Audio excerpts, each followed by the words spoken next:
पाणी पुरवठा अभियंता नंदकिशोर पुंडलिक डाखोरे व पाणी पुरवठा शिपाई अमजद खान दारिफ खान पठाण यांना पाणी पुरवठा थकबाकी वसुली करण्याकरता आहेबाबनगर प्रभाग क्रमांक 1 मालेगाव रोड या ठिकाणी गेले असता थकबाकीदार सदानंद दगडू गायकवाड यांनी अरवाच्या भाषा वापरून अमजद खान दारिक खान पठाण पाणी पुरवठा शिपाई व नंदकिशोर कुंडलिक डाखोरे पाणी पुरवठा अभियंता यांना मारहाण करून तुम्हाला मी पाहून घेतो अशी धमकी दिली।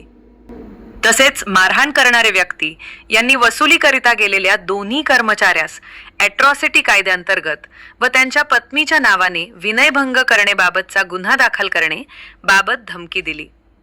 या घडलेल्या अनुचित प्रकारामुळे सर्व कर्मचाऱ्यांमध्ये अस्वस्थता निर्माण झाली असून वसुली करताना होणारी मारहाण आणि खोटे गुन्हे दाखल करण्याच्या अशा धमक्यामुळे कर्मचाऱ्यांचे मनोबल खच्चीकरण होऊन जीवितास धोका निर्माण होण्याची शक्यता निर्माण झाली आहे।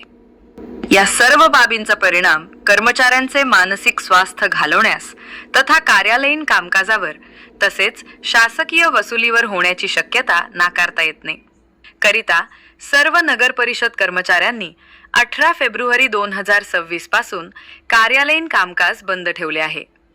यांना शासकीय काम करीत असताना केलेली मारहाण करणाऱ्या आरोपीला तात्काळ अटक करण्यात यावी असे निवेदन रिसोड पोलीस स्टेशनचे कर्तव्यदक्ष ठाणेदार रामेश्वर जी चव्हाण साहेब यांना देण्यात आले।